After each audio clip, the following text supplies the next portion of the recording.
Om Namo Bhagavate Vasudevaya. Someone on. Om Namo Bhagavate Vasudevaya.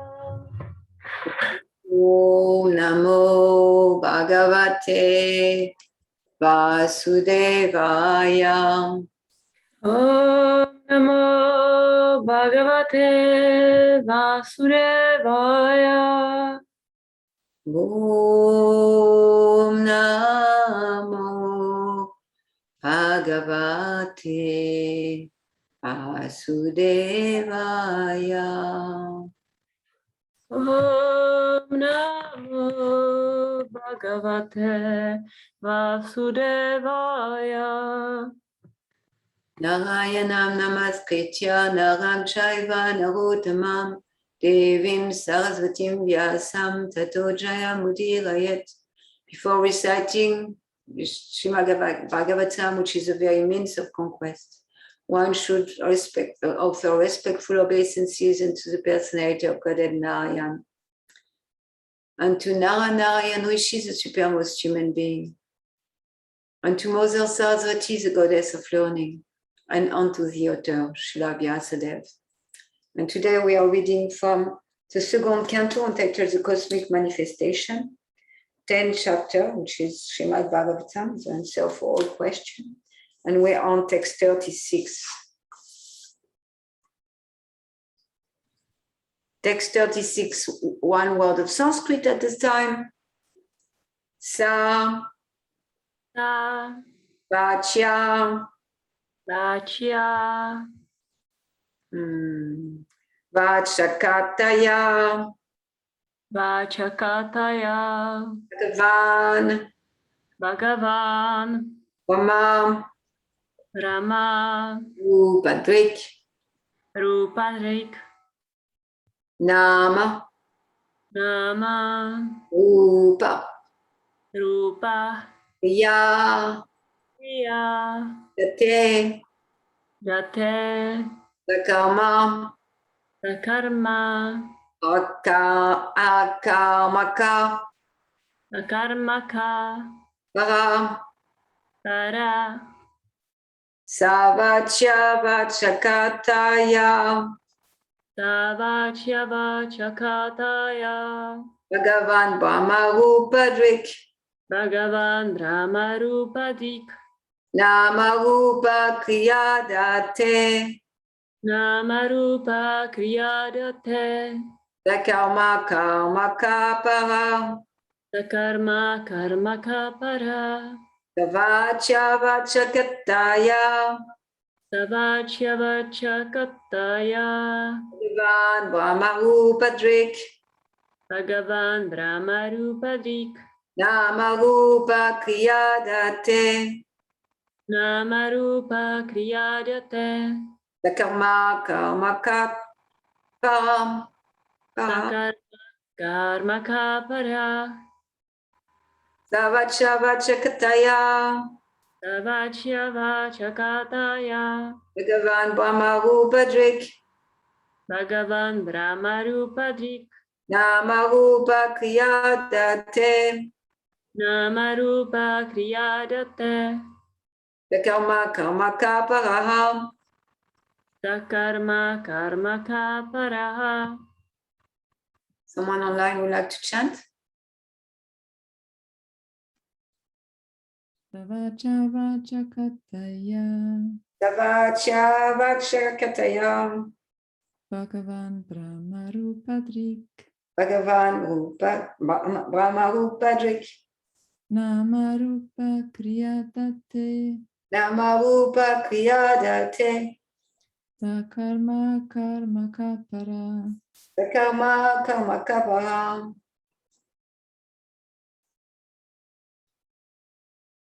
Someone else would like to chant?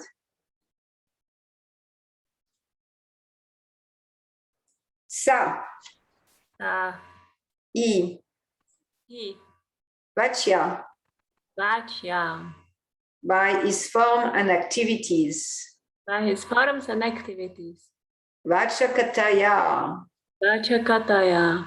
By his transcendental qualities and entourage. By his transcendental qualities and entourage. Bhagavan. Bhagavan. The personality of Godhead. The personality of Godhead. Mama. Rama. Absolute. Absolute. Rupadrik. Rupadrik. By accepting visible forms. By accepting visible forms. Nama. Nama. Name. Name. Rupa. Rupa. Form. Form. Kriya. Kriya. Pastimes. Pastimes. Yate. Jate. Accepts. Accepts. Sakarma. The karma. Engaged in work. Engaged in work. Akarmaka. A karmaka. Without being affected. Without being affected. Para. Para. Transcendence. Transcendence. Translation.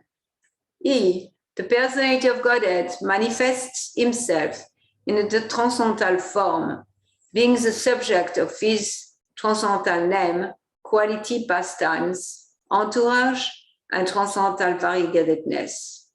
Also, he is unaffected by all such activities. He appears to be so engaged. Purport by His Divine Grace A.C. Bhaktivedanta Swami Prabhupada. Whenever there is a need of material creation, the transcendental personality of Godhead accepts forms in the material world for creation, maintenance, and destruction.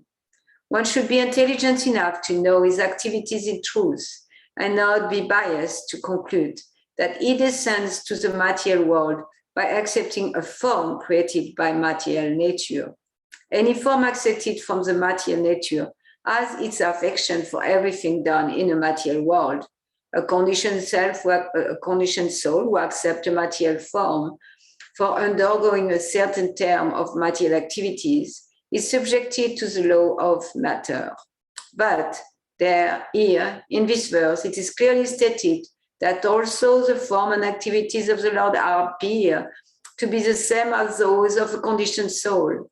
They are supernatural and impossible for the conditioned soul. He is the Supreme Personality of Godhead, is always unaffected by such activities.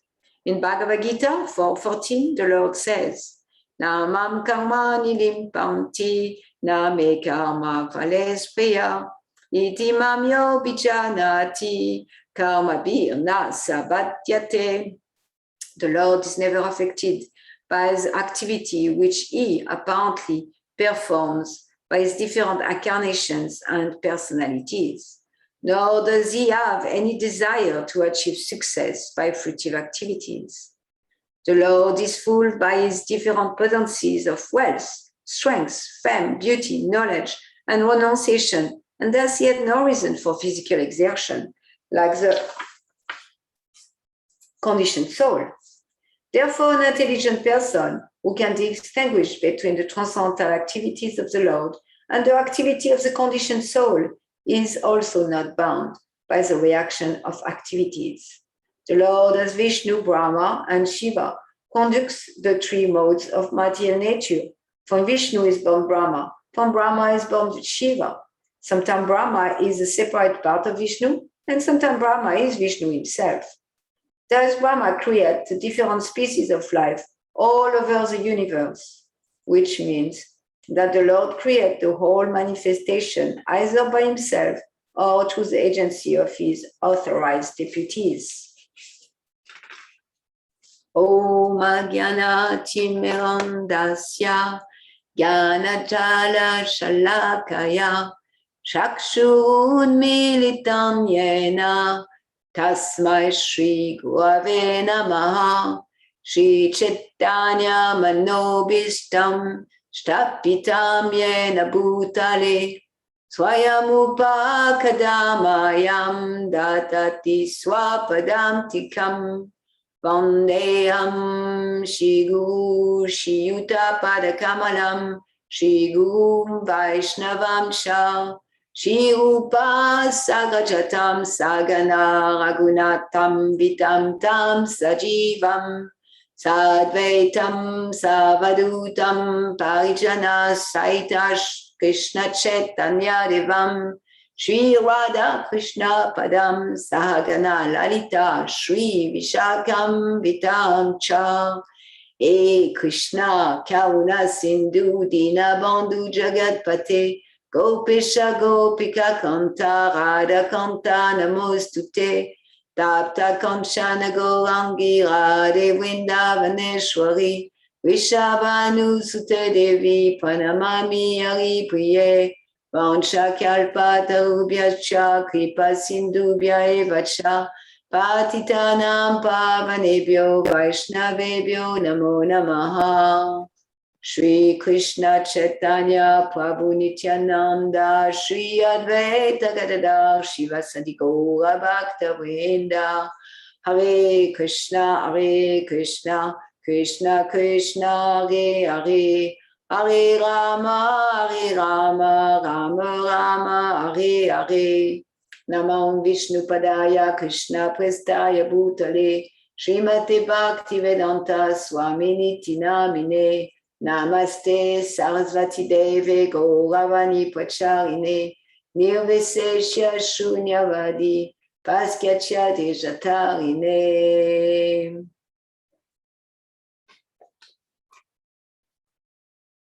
He, the personality of Godhead, manifests himself in a transcendental form, being the subject of his transcendental name, quality, pastime, entourage, and transcendental variegatedness.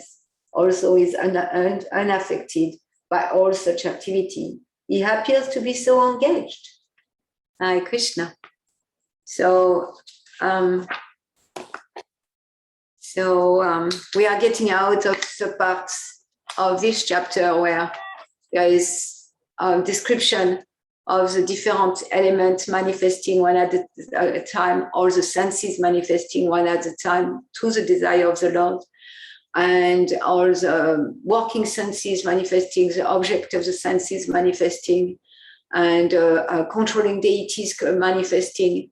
So we are coming out, Sukadev Goswami doesn't want the listener to get lost, to think that the Lord is accepting a material form, because in a sense, Vishvarupa is the Lord accepting a material form. So you want to clarify that that's not the case, really. The Lord is always transcendental, is always above the material energy.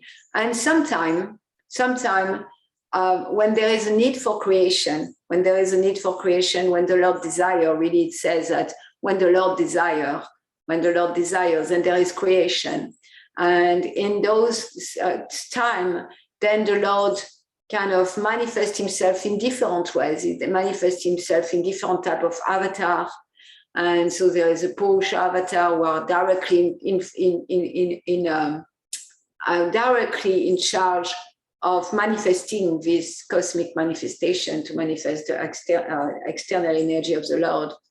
And then there is a Lila avatar, and here I speak about that the Lord comes with his pastime, his entourage, and he comes with his name. You know, we are so connected with his name. He comes with his name. He's coming in so many different forms to enliven us. We are reading the prayer of Queen Kunti on Monday, and it's so enlivening. And she described, like, some say that you're coming to please Devaki. Some say you're coming, to take birth in the Yadu family. Some say, she says so many reasons why the Lord comes. And some say that you're coming to support us, to glorify, to support your devotees, to glorify you, to your pastimes. And so the Lord comes here, and he doesn't have any business to come here, but he comes here to manifest his pastime for us.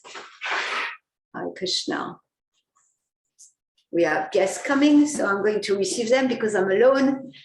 Hey, Rebecca and Caroline, Yes. welcome. Please take a seat wherever you feel most comfortable. Yeah. If you want a chair, Caroline, you're welcome. I can bring you a chair. Welcome. I'm just in the middle of the class, and we have a few guests already online. So here with us, we have Rebecca and her mother, Caroline, coming from Connecticut.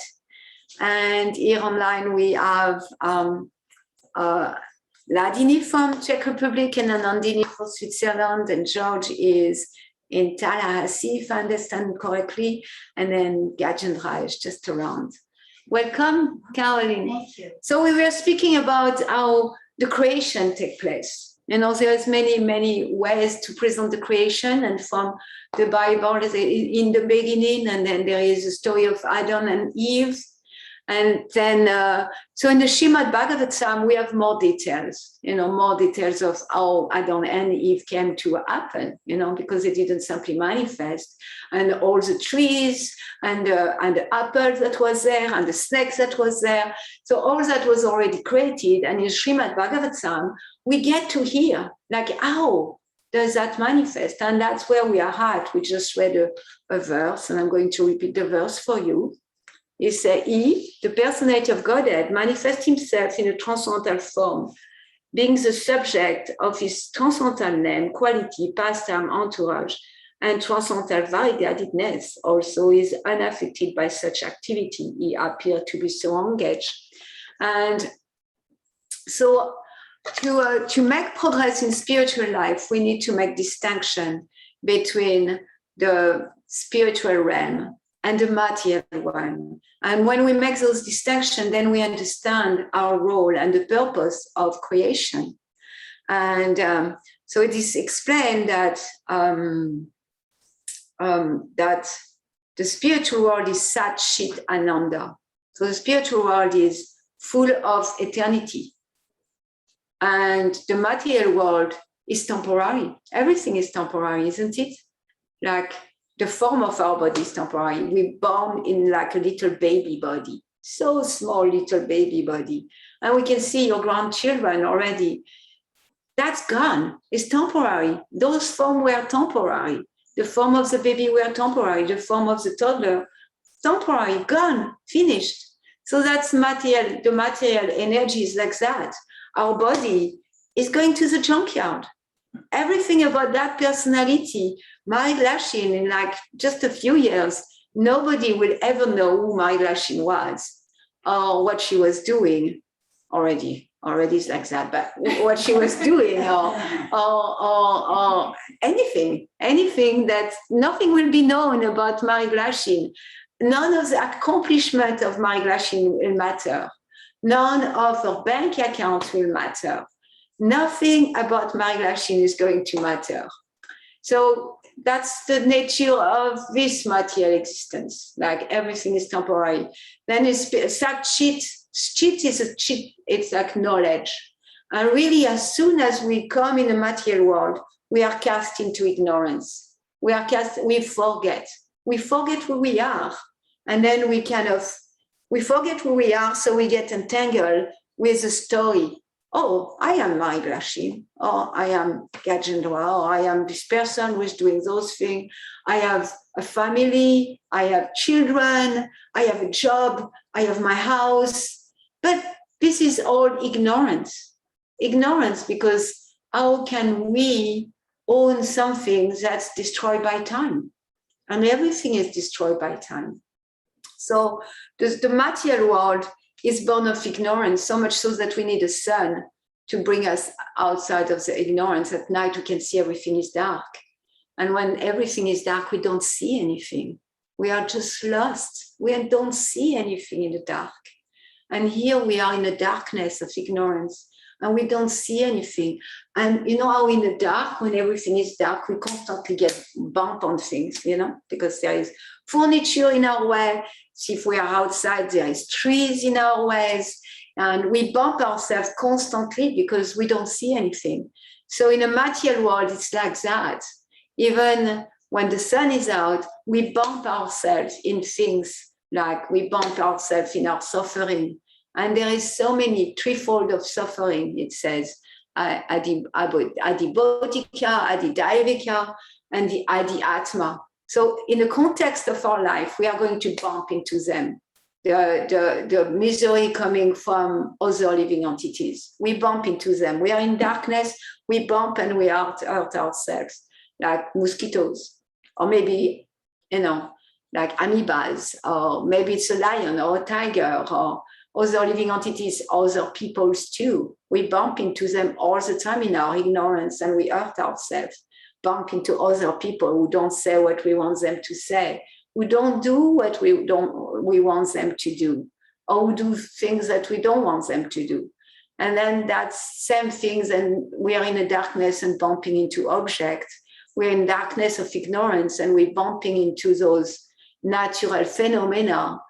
But because we are in darkness of ignorance, we feel hurt. We feel hurt, we feel damaged, we feel, why? Because we identified with this personality, we identify with our false identification, because that's not who we are. So yeah, the spiritual world is full of knowledge. When we have knowledge, we understand everything in a proper perspective. Everything starts to make sense. Even those start to make sense, even misery coming from other living entities. The other type of misery is that the misery adiabatica, coming from material nature, like hurricane. Here we have hurricane, and you had hurricane last year in Connecticut, which is amazing. Oh, climate change. I never heard about hurricane going there before. I'm sure in your childhood you never had a hurricane. You did? Oh, I see. So that it was common. It wasn't common, but there was one at least. Yeah, at least one when you grew up. Mm-hmm. Yeah, and so fire just burning all California. Earthquake, this kind of miseries. So many earthquake, famine, war is in that category too. War happened like fire, we don't really know why it's happened. Fire just burn, all of a sudden something start a fire, start a war the same way. And so all that is the furniture in a dark room, and we bump into them, and then because we identified with this body, with this life, then we get hurt. We get hurt again and again and again. And then another type of misery, there's three types of misery we bump into, threefold misery. And only knowledge can take us out of that misery, of the threefold misery. Only knowledge, nothing else can pick us out of those threefold misery. And the last type of misery is misery from our mind. And I can see, like, really, if we boil it down to all the misery, it's always our mind, because it's our mind who is processing all the other, botic or adidivic. Is like our mind is causing so much misery, and often those misery don't even exist. We just create them constantly. And then the body could create some misery, like through disease. I know I've been experiencing that, and I had different successes and different failures in being in knowledge enough to not be too affected by the miseries of the body. So yes, the nature of Paravyoma, which is spiritual sky, where we all belong. We don't belong here. We don't belong here. It's not our water. We don't belong here. So in the spiritual world, everything is eternal. Nothing dies. Nothing is temporary. Everything ever fresh. In the spiritual world, everything is cognition. Cognition means knowledge. Like really having cognition means everything is alive with consciousness. And here in the material world, everything is covered by ignorance. We cover our consciousness. We don't want to be conscious. Being conscious is too painful. Let me numb myself. Let me numb my emotion. So that's the ignorance of this world. And Sakshit Ananda. So by definition, the Paravyoma, the spiritual world, is full of bliss. There is full of bliss. And because we are part and parcel of God, as part and parcel of God, it's our God-given right to be blissful. We are supposed to be blissful. We are Ananda Mayobhyas, that like we are pleasure-seeking. entities. Naturally, we want enjoyment. Why? Because God, Krishna, is a supreme enjoyer. And in fact, everything, there is nothing that we know of and that we will know of and that we will experience throughout cosmic existence, material cosmic existence, or in the spiritual world when we come to eternity, that's separated from Krishna's enjoyment. Everything is about the enjoyment of God.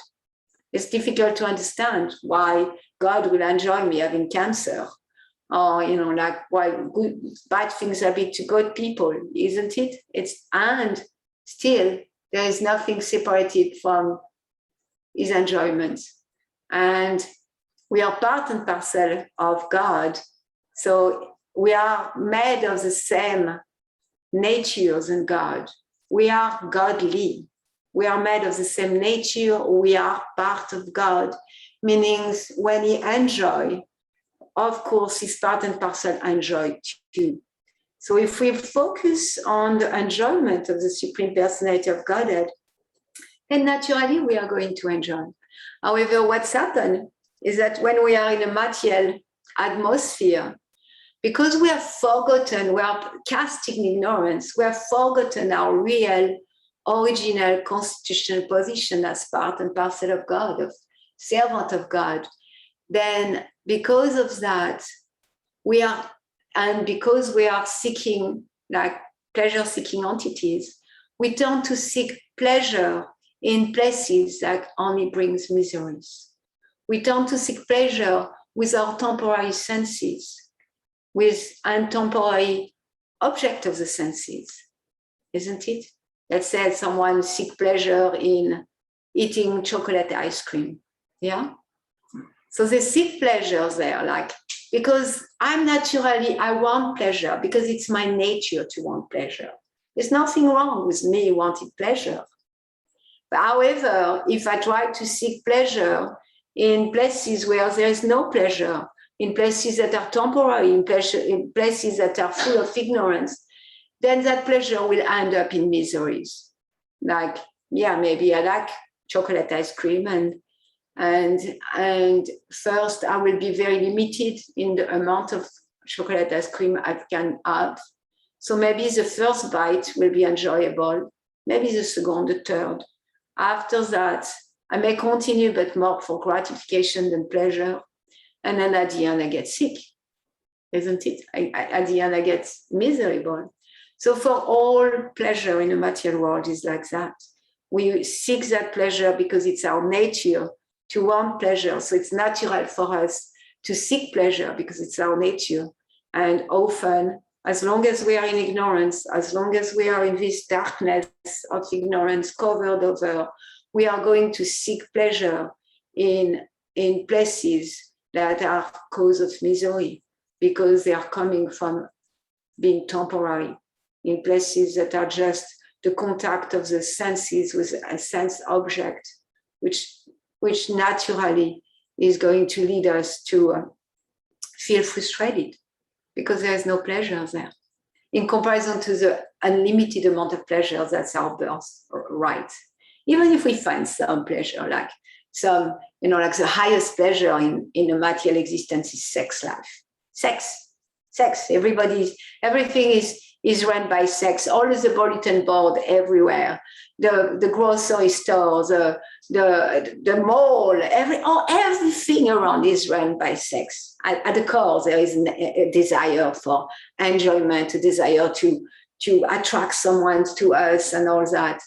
And even that, which is the highest pleasure one can get in a material existence, is so temporary. It's so temporary. It doesn't have lasting existence. And usually it results in miseries, usually result in expectation and frustration. And I often do coaching with couples. I really love that, to do coaching with couples. And it seems that the biggest fight always happens with the most fulfilling sex interaction. The biggest fight, the biggest breakdown in relationship happen after great sex. That's interesting. something to notice. Why is that? Why is that? If we are so happy together, we give so much pleasure to each other, because as long as we seek pleasure for our own self, and sex life is so much about business, you give me pleasure, I give you pleasure, like that, then because it's so different than our nature, we are going to get frustrated. And then we are going to blame the other person for our frustration. And then in that blame, we create tension and fight. So in this verse, in the purport, Srila Prabhupada said, if one understands the birth of the Lord, Janma Karma Shame Devyam Evam Yogiti Tadvata, Yadvat Deham Tuana Janma Naiti, so Arjuna. That one who understands the birth and activities of the Lord, how the Lord acts, then he doesn't need to take birth again in this material world. So that's what we want to seek, because this is not our water. We are here like a fish out of water. Because even if we give a fish, like sometimes there is diorama, there is like big, like a fish, and you see a fish, and then next to the fish, like the fish is in like a lounging chair, so happy fish in a lounging chair, and the fish have a big cigar in his lounging chair, and the fish have so many she-fish around who admire the he-fish, and the she-fish, they are so happy because the he-fish is going to look at them so beautifully in their swimming suit around the swimming pool. And so that's a picture we can imagine. But even if the fish have $1 million bank account, and even if the fish is so powerful and successful with a big company, what is the fish going to do? What is the fish going to do if the fish is out of water? It's going to die. It's going to die. Exactly. It's going to die.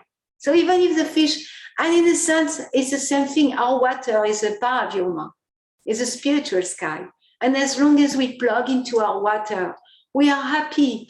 No, regardless what's happened with the body, regardless what's happening with our family, regardless what's happening in the world, regardless COVID, regardless anything, the vaccine for COVID, anything. Like if we are plugged into our eternal constitution position as servant of Krishna, it's not going to affect us, because this is not our water. We are connected with our water. So even if we get everything, we are going to die. That's it. That's it. And then, so that's a proof that's not where we are supposed to focus. That our focus as part and parcel of Krishna should be to serve the reservoir for pleasure. So the way we do that, we chant the name of the Lord. I know in the Bible there is so much glorification of the name. Chant the name, like the name is all you need. The name, so much. However, the name is barely given. Yeah. Why? Because Christ at the end of the Bible, or at the end of his pastime, I guess, Christ said, there was so much more. So I had so much more to tell you. So much more. And he had the whole Bhagavatam, and he had everything, the Veda, all knowledge. He had all knowledge. He had no limitation in his knowledge. Lord Jesus Christ had no limitation in his knowledge. Still, because he was speaking with people that were many inimical to him, and even though his followers were not that, with strong faith, he said, "You're not ready. You're not ready to receive more. I have so much more to tell you, but you're not ready for it." So that knowledge is that we are part and parcel of Krishna, and we are servant of Krishna, and the name that's the most conducive to awaken that love of God, to awaken, to have a direct experience. Shushukam Kartum Avyayam, to have a direct, like this knowledge is the king of education, because it gives direct perception of the self by realization. Direct perception of the self, that I am not this body. I am not this mind. I'm not this body. I'm not this intelligence. I am not I'm not my opinion. I am not my stand in this life. I'm none of that. That this knowledge give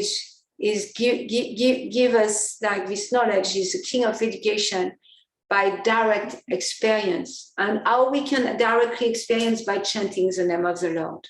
Nam Namakari Bauda ni Sarva Shakti. Tata Pita Niyamita Smaranina Kala. Eta Dusita Pakipam Bhagavan Mama Petu Dalvam Itrisha Jani Nanuhaga.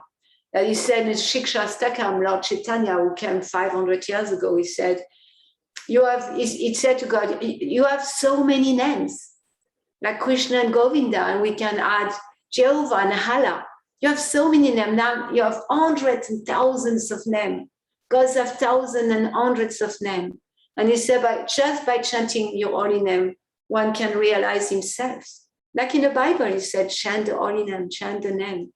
The temple of the holy name, it's all about the name. And also he said, and I'm so unfortunate that I have no attraction for the name of the Lord, because we have attraction for matter. I really love, there is a sentence in the purport that I really love. It says, Srila Prabhupada says, any form accepted from the material nature has its affection for everything done in the material world. So when we accept a form in material nature, which most souls don't, it's like really important for us to understand that most souls, they are with God. They are working with God, they are enjoying with God, they are serving God. Most souls, they are in a spiritual world. And just a very small percentage of soul decide, I don't want God anymore. I don't want God to be in the center. I want to be in the center. I want to be the enjoyer. I don't want him to enjoy anymore. I want to be in the center of enjoyment. And as soon as we think like that, then we are cast in ignorance. We are cast in that temporary world. So God has so many names, and we are so unfortunate that we don't have taste for his holy name. Even so, he's so merciful that he gave us easy access to him. Like I sent you a book about chanting the Jesus prayer. And yesterday I was reading the Srimad Bhagavatam, and in one of his purports, Srila Prabhupada said, to chant the holy name of the Lord or to chant the holy name of his pure devotee is the same thing. So we can chant the name of Haridas Thakur, chant the name of Srila Prabhupada, the same. And so we can chant the name of Jesus, Jesus Christ. Oh, Jesus Christ, Son of God. Well, oh, it goes, Son of God, Son of God. Take away the sins of the world. Have mercy on us. Please have mercy on me, poor sinner. Yeah. So, and there is so many testimonials of Christian mystic who have chanted the name of Christ like that, and who got many, many realizations, stepping out of darkness, accepting the suffering of this world, even praying like all the martyrs in Christianity. Not simply they accept the misery of this world, but they pray to receive more, to take away the misery of the rest of the world. Not only is it just like, okay, misery comes, we don't need to ask for more. We all know that it comes without being asked for. But they pray for, like, please give us the misery of the world, to save the world from ignorance, separation from God. Queen Kunti also, she prayed, like, let this calamity come again and again, but when those calamities come and again, it gives us an opportunity to see you again and again. Because when we are really helpless in this material world, we turn to God. Sometimes I speak about, in 2018, there was raging fire in Portugal. And in Portugal, they were not so equipped for it. So many villages, they were surrounded by fire. So many places, complete villages surrounded by fire. I know where to get out. And there was a testimonial from a man. He was a very rich man he went on a business venture in Spain. And so he was coming back home to Porto from Spain, for south of Spain. And so he was passing through the center of Portugal that was in blaze. And then the fire people, the firemen, the people, they directed him and said, take that road, because, you know, like, you cannot go this road, you cannot go this one, take this one. So he followed, and he came to a village. And when he arrived in that village in Portugal, he realized that he couldn't go further. And then he turned back to see if he could go back to the road he had taken. And he realized that he was ablaze. So he was in the middle of the village. There was nobody around. And this person described himself as a materialist. All he was thinking it was about business, his family will be rich and have a lot of abundance and show the world how successful men live. And quite atheist, no God in him. And he said at that moment, when he realized that there was all the roads were blessed around him, that he was going to be burned to death, he went on his knees and he started to pray. He started to pray to God. For the first time in his life, he started to pray to God. And of course, since we know the story, we know he survived. And what's happened is that when he was praying like that to God, there's a woman that came and tapped his shoulder and said, come with me. And she took him with him in a place, in a house. And he said, there were so many people in that house. And they heard like a tornado. They heard like a tornado. And it was a tornado of fire that was passing around. And it was making so much noise. And it was a tornado of fire. And they were all on the ground in the house, all praying to God. Because when we are helpless here, there is no atheist in a foxhole. He said, no atheist in a foxhole. So that shows us that the misery of this world, they are helpful. They are helpful. They are there to wake her up from our dream life. Our dream life that's just temporary, fleeting like that. It's just a dream. It's just a dream.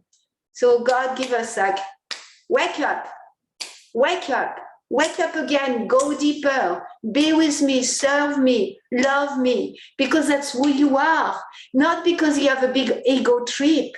God doesn't have an ego trip. God is completely separated from this material energy. He has nothing to gain from it. He is Bhagavan. In the purple, Prabhupada says, he is Bhagavan. He has all the wealth. He has everything belong to him. He has all the attractive beauty. He's so attractive. He is able to renounce everything. He doesn't care. He doesn't care. He can renounce everything. He's most powerful. He's the supreme controller. He's most intelligent, if we like intelligence. He's so intelligent, the way he created the world, the way he does all that. So he doesn't need anything. It's not for him that he wants our service. It's not for him that he wants our love. It's for us. To wake us up, our nature is to serve God. There is nothing else to us. And as long as we believe there is something else to us, we are going to hit again pain, suffering, and not understanding that pain and suffering is only the mercy of the Lord to make us helpless like this man in Portugal, falling on his knee, praying to the Lord, please, Lord, let me be with you. Please, Lord, let me forget all my attachment for this material world. These material attachments are just illusory. They are not who I am. I'm a spirit soul having a human experience, and I want to fully love you and know you. And then Cheto Darpanam Archanam Bhava Mahadavagni Nirvapanam Shriya Karyava Chandrika Vitaranam Vidya Vadu Jivanam Ananda Buddhi Vardanam Patitanam Purnamrita Swardanam Sarvatma Snapanam Param Vijayati Shri Krishna Sankirtanam. It says that all glories to the Sankirtan movement of Lord Chaitanya, which cleansing the heart of all the dust accumulated for years. So we are so dirty, our heart is so dirty, so full of dirt, of greed, so much envy in our heart. so much anger in our hearts, so much illusion in our heart, all that. And by chanting the name of the Lord, we get to clean all that, all the dirt accumulated for years, many lifetimes, one lifetime after another. We accumulate all that dirt in our heart. And that's chanting of the holy name also extinguish the fire of repeated birth and death. Because when there is death, there is birth. As long as we have desire, material desire, we are going to take birth in this material world. There is a purpose for this material world. The whole chapter we just read explains this purpose. And the purpose of the material cosmic manifestation, this earth, and this, cosmic, this universe, and the many universe, they have a purpose.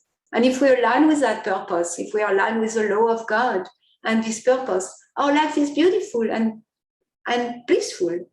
And if we go against the Lord, if we go against the law of the Lord, then our life is just miserable. And we have choices.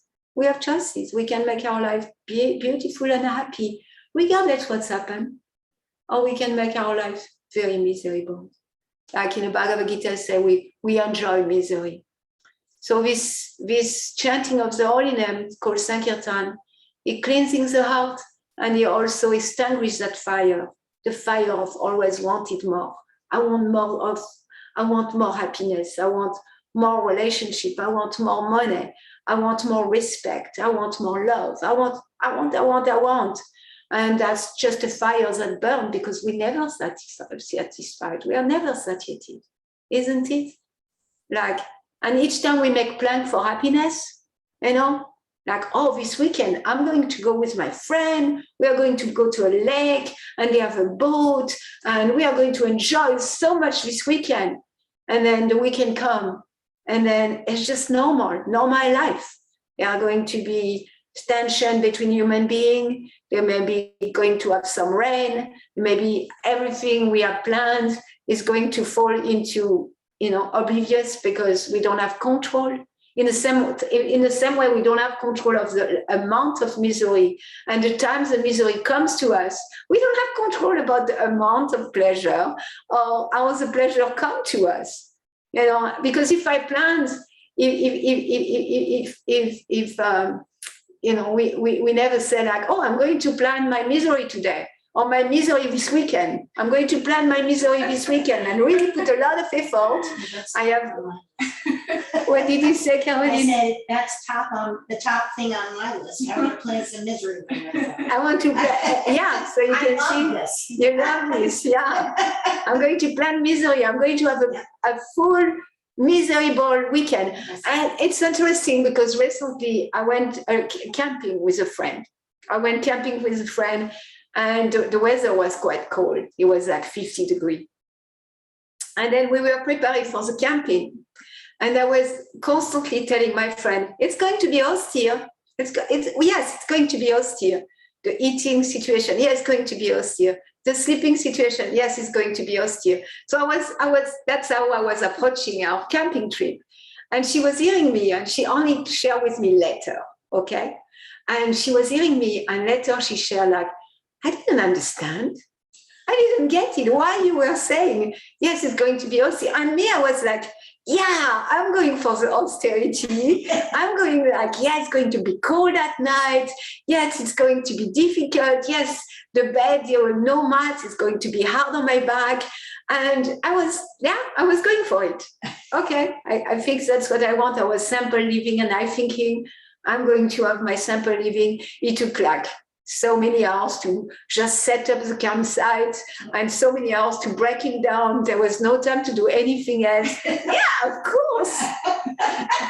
and then my friend, she had a terrible night because she was really in the spirit of it's going to be so fun. Camping is going to be so enjoyable and so fun. And we are going to do this thing and this thing. And it's going to be wonderful.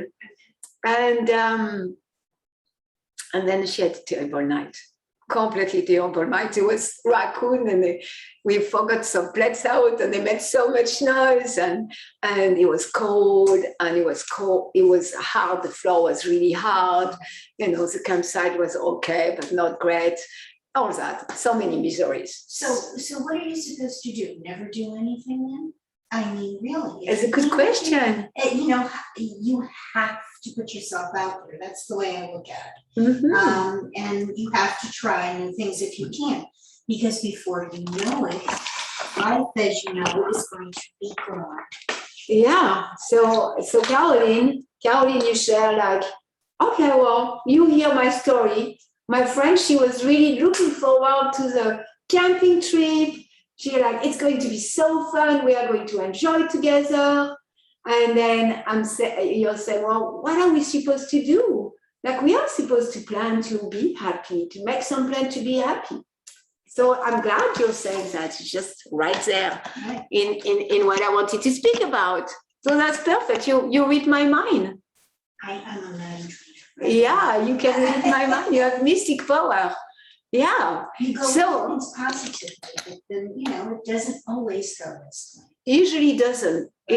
Usually it's not something. It doesn't always go as planned. It's kind of like almost we can say it always doesn't go as planned. It's even more the truth. Okay. Yeah. So my friend had a miserable night. And then the next day she said, like, when we were preparing, you were saying like, yeah, it will be austere. And I was so like, wow, why is she saying that? I don't get it. Why is she saying all the time it's going to be austere? And she was not understanding it, because what more fulfilling could be than a camping trip? And then she got it. She got it, and she also got, because she was seeking her own happiness, because the plan was about happiness. Like Prahlad Maharaj have a nice quote, and I don't have it here, but I put it on my Facebook page because I love it. It's like, as long as we make plan to enjoy, we are going to bring misery to ourselves. So then what kind of plan we do? Because it's not like we are inactive. The nature of the soul is to be active. So what kind of plan do we do? Because we have a human life, and we need to use that human life for its purpose. Spirit soul having a human experience. So if it's not for my enjoyment, then for whose enjoyment is it? That's a question we can ask.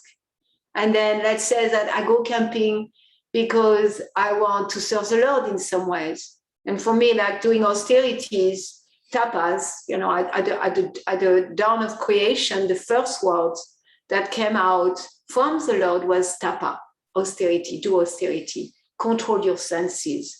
Don't let your life be driven by your senses or your need for enjoyment, because you are going to be miserable. So Prahlad Maharaj said, as long as we make plan for enjoyment, we are going to be miserable. That's just because it's all about me. As long as life is all about my enjoyment, or the enjoyment of my expansion, society, friendship, and love, the enjoyment of, like, let's say, my daughter, she had a tendency when she was little, and I think it's continued, but we're not going to speak about her, but she had a tendency to be miserable, okay? It's in her chart. In her chart, it's all like she's going to be miserable. But as a mother, the tendency is like, we don't care about our own happiness. We are so benevolent. We only care about the happiness of our children. Yes. And so I planned so many things for my daughter. So many birthday party, sea world, what you name it, beach, whatever. And regularly again and again, she will be miserable. And of course, because my intention was for her to be happy, and I was attached for her to be happy because it's so important for my child to be happy. I don't know why, but it's so important to even so, the happiness of my child is not my responsibility. It was never my responsibility, but I took it as mine because, like, it's easier to be a secondary enjoyer like that. So So she will be regularly miserable. Until I came to the point, it's like, oh, that's not my responsibility. The happiness of my child is not.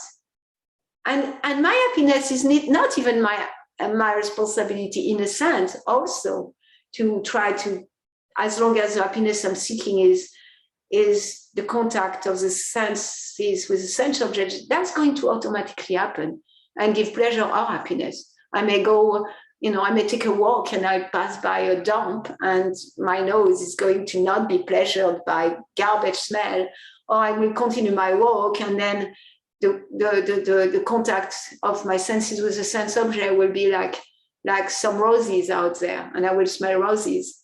But yeah, it's just the contact of my senses with the sense object. It's just happen naturally. We don't need to put any effort there. So to let go of happiness, my happiness, and to let go of my material happiness, and to let go of the happiness of my extension, or my extension, because it's not my responsibility. They are responsible for it. And where will they find pleasure? And where do we find pleasure? In Ram. Rama means the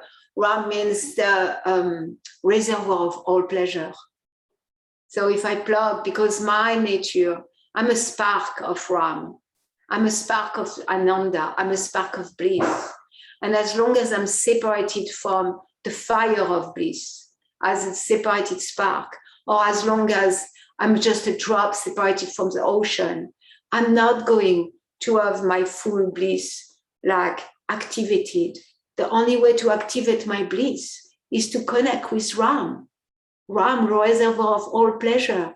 It's a name Sanskrit word that means the reservoir of all pleasure. So when I connect with Ram as a reservoir of all pleasure, because I'm part of that reservoir, when I reconnect with that reservoir, then I experience bliss, and not a temporary bliss coming from the senses with the sense object, an eternal bliss that doesn't end at the end of the sex, that doesn't end after 3 morsels of ice cream, that doesn't end when my daughter is miserable because somehow someone didn't do what she wanted at her birthday party. No, a bliss that never ends. And then I can serve. I can fully serve the world, serve my friends, serve my children, serve my grandchildren, serve the world with so much enthusiasm from that connection with Ram. And how we connect with Ram? By chanting his name. Ram, Shri Ram, Ram. By chanting the name of Ram, then we connect with the reservoir of pleasure. So to come back to that verse, okay, so chanting the name of the Lord, he cleans the heart, he extinguishes the fire of conditional life, and it is a life of all transcendental knowledge. So knowledge that's beyond, as long as the knowledge we learn is only about eating, sleeping, mating, and defending, then that's the same thing the animals do. It's just a little bit more sophisticated, isn't it? Okay, the animals eat on the floor. I eat in my, china, my beautiful china and my silverware. Yeah, but what's the difference? What's the difference between that activity or sophisticated animal life of eating, sleeping, and defending? And as long as we focus there, then we don't fulfill the purpose of human life. And humans have a capability to think deeper. Humans have a capability to ask questions. What's the purpose of human life? Who am I? What am I supposed to do? What's the goal? Humans have the capacity to ask questions that animals don't have. So that capacity in the human life, first, the human life is very rare, is to be utilized for us to ask questions. I'm miserable. I'm so miserable. I thought that I got it in life. I thought that I was doing all the right thing, but all I am ending up is with misery. I'm so miserable. Even so I follow all what, the manual for happiness said I was supposed to do. At the end, I'm still unhappy. I have everything the world can want, and I'm still unhappy. Why? We have the capacity to ask those questions. And we are supposed, Atato Brahma Vigyasa, we are supposed to inquire about the absolute truth. And that inquiry is going to lead us more and more to absorb ourselves in the absolute truth and to chant the name of the Lord constantly, to chant the name of Christ constantly, to chant the name of Krishna around, Hala constantly. I'm going to stop here, it's already late. I'm going to read the verse again in the Sanskrit. Savachya vachakataya Bhagavan Brahma Rupadrik Nama Rupa Kriya Date Sakarma Karma Kapara. He, the personality of Godhead, manifests himself in a transcendental form, being the subject of his transcendental name, quality, pastimes, entourage, and transcendental variegatedness. Also, he is unaffected by all such activities. He appears to be so engaged. Hare Krishna. I want to give time for comments, question, realization, criticism. What's happening for you? Anyone would like to share? You have a question, Caroline? Let me think a minute. You said an awful lot. I said a lot. Yeah. Yes. So I'm trying to pick out my favorite part. Yes. I think it was about expectations. I think that when my husband and I came to Florida, we expected to hit the ground running and get everything organized and make sure that we left Florida with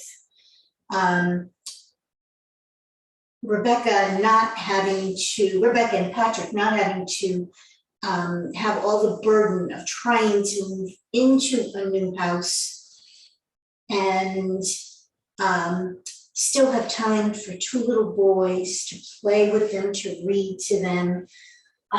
We wanted to fix everything. Mm-hmm. You had a mission, you had an agenda, you had an expectation, like, okay, we are going to go to Florida, hit the ground, we have it all together, we have it under control, we are going to make Patrick and Rebecca's life easier, the children will not feel stressed because here we are and we are going to save the day. Right.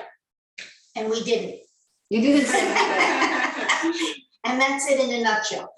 It didn't work the way you planned. Absolutely not. And we lost something in doing that. And that was, we don't get to see Rebecca's family that often. Yeah. And so we lost time showing one another how much we love one another. Mm. That was lost. Mm. Even the children voiced it. Mm-hmm. And so that's He really was so busy. It Yeah. impacted you, like you're saying, okay, you hit the ground, you are on a mission, I'm going to save the day and do so much, and my husband and I, we are going to make it all that. And then you were fixed on that, and then you realize, oh, maybe I missed the point. Maybe we missed the point, that the point wasn't about getting the house all perfect or getting everything in place. Right. That we are visiting and we haven't seen them for a long time. We didn't take the point, we missed the point and we didn't connect.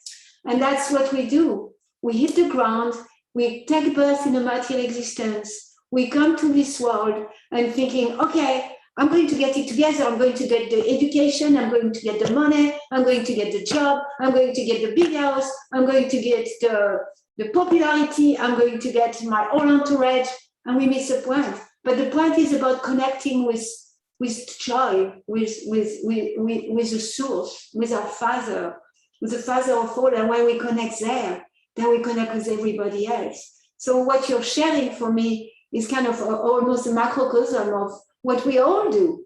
We come and we hit the ground, we save the day, it's going to be different, I'm going to make a difference for this life, I'm going to make a difference for this Mother Earth. This Mother Earth is going to be in order. and everything is going to be normal, no more vaccination, no more COVID, whatever. And we miss the point. We're completely out of the plate, completely out, missing the point, and we are not going to save the day. No. The only thing we can save is ourselves from illusion. I'm the man caught in the fire. You're the man caught in the fire, yeah. There is fire all around you. You drove, you were misdirected all your life. People say, this is the way to go, this is the way to go. And you believe people, you believe those Bible soldiers who are also very temporary, maybe most of them are dead anyway, who guided you. This is the way, this is the way. Yeah, but your grandma knew the way. She did. Yes. This has been a great realization for me. It's been a great realization for you. Like, Yes. yeah, you're not going to save anything. You're not going to save the day. Mm. Yeah, to be emotionally attached to things going on in a certain way. That's just bringing frustration, anger, resentment, guilt, shame. That's all it brings. Instead of like really like, I'm here. Let me absorb their way of life. Let me absorb who Rebecca is. Let me absorb what she is about. What give her joy. Let me absorb myself spending time with Jonah and Micah, really making sure that I hear them. I take time to hear. Their spirit soul having a human experience. What their spirit is saying. Who are they, our spirit soul? What is it there? How they live their lives? What do they like in their life? What's like in school? And you miss out on all that because you had your plan, and that's what we have. We have a plan. We have a plan, and we think we know what's best, but we don't. Right. We don't. We need to listen. And Krishna is very merciful because you have different aspects. Like there is an aspect of oneness. Everything is Krishna. And there is an aspect of localized. Krishna is in our hearts. And Krishna is the best one to say, go there. Go back to Godhead. See everybody as a spirit soul. Don't get so attached in those details. There's nothing to say here. There's no mistake in the universe. Everything is complete and perfect. Take time to listen. Take time to connect. Take time to hear me. And right there, Holy Ghost. In the name of the Son, the Father, and the Holy Ghost. Father, Son, Holy Spirit. Yeah, I'm just knowing in French. Yeah, so like that. Yeah. I'm not listening super soul. If you're listening inside, maybe instead of hitting the ground, like taking time. We need to take time. Srila Prabhupada said we need to arrange our life to be peaceful, because only when we are peaceful can we hear the voice of the Holy Ghost, the voice of God in our heart, God of the voice of the Paramatma. If we are busy, it's static. We create so many static, and we are disconnected from our being, our true being, and from God. And so you saw that, and that's not too late, isn't it? You have a few more days. It's not too late. It's never too late. No. It's never too late. I see people turning to God at 70 years old. I see people starting chanting the holy name of Krishna. Hare Krishna, Krishna Krishna, Hare Hare, Hare Ram, Ram Ram, Hare Hare. In their old age, it's never too late to start to really mold my life, to chant the Jesus mantra, to say God is going to be in the center, because it's my nature to put God in the center. And when I put God in the center, He's guiding me how to be with Rebecca, how to be with Micah, how to be with Jonah, how to be with Patrick, how to be with my family, because God is going to guide me to fulfill His desire, to show me the way to be with them. Thank you for sharing, Caroline. You have something to share? Not yet, maybe. Okay.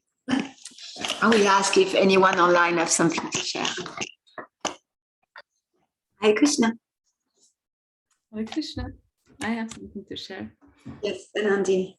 Yeah, I feel very inspired by your class. You mentioned so many things with so much life and joy and enthusiasm. So one of the first things you said about I don't remember exactly how you said it, but what stayed with me is that we like our only business is to glorify the Lord. And I was thinking, what a simple life, if that is my only business. Mm-hmm. And it's like, it feels like the simple solution for everything. I appreciate that. I don't need to fight the circumstances or you know, like worry about where am I and what's happening around me. If my only business is to glorify the Lord. That's our existence. Our existence is about glorifying the Lord.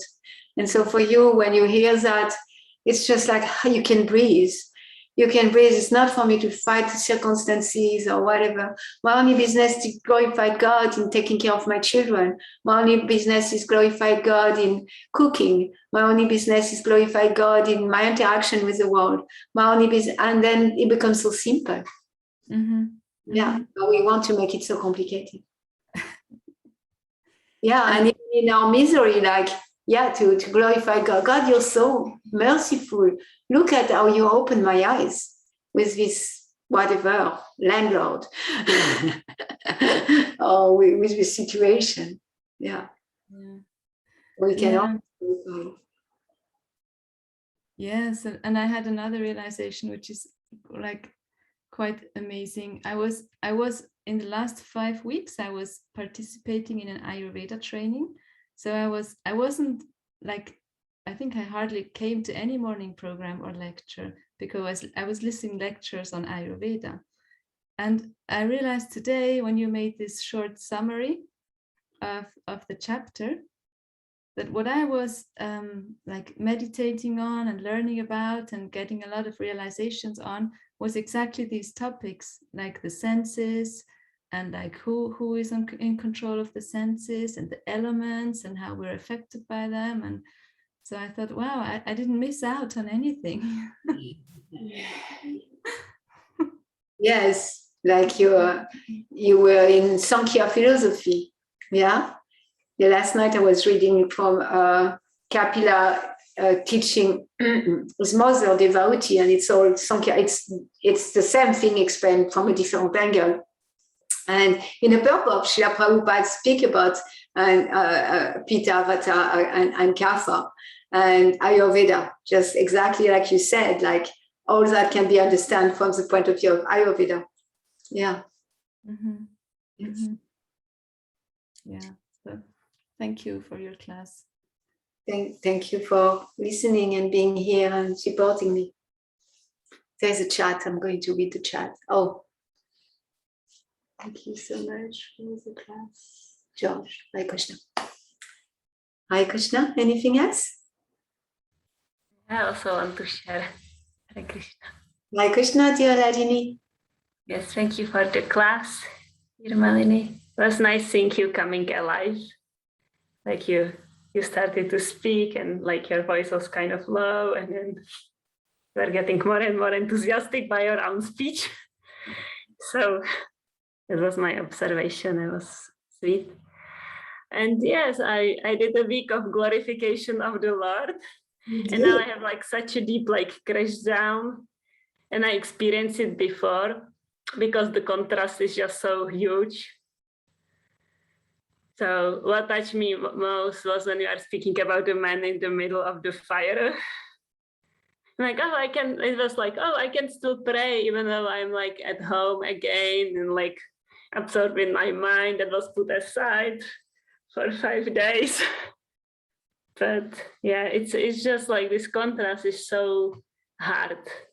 It's so hard. It's like falling back in a material existence, like being captured again by Maya in the material existence. Like for 5 days. For 5 days, Ladini is in Czech Republic, and she was going from city to city to visit people that came to her seminar, and also chanting the holy name in the street, chanting like in the Bible. It's described how Christ you know, and King David is going with trumpets and cymbals and chant the holy name of the Lord in the street. So Malini was glorifying the Lord like that for 5 days. And then only focusing there. How can I glorify it? How can I support people to glorify it? How can I give the Lord and give pleasure to the people, and by connecting them with their real identity? And then you come home and it's home. And then and it's become, again, you're back to the grind of, okay, the workbench. Like I need to do the work to stay connected with that energy, and you feel like a crash. Yeah, it's really painful. Very painful, yeah. The crash back. Yeah, I can imagine it is. The excitement of Sankirtan is nothing to compare with. There's nothing in this world that compares with that. It constantly glorifies the Lord. Yeah.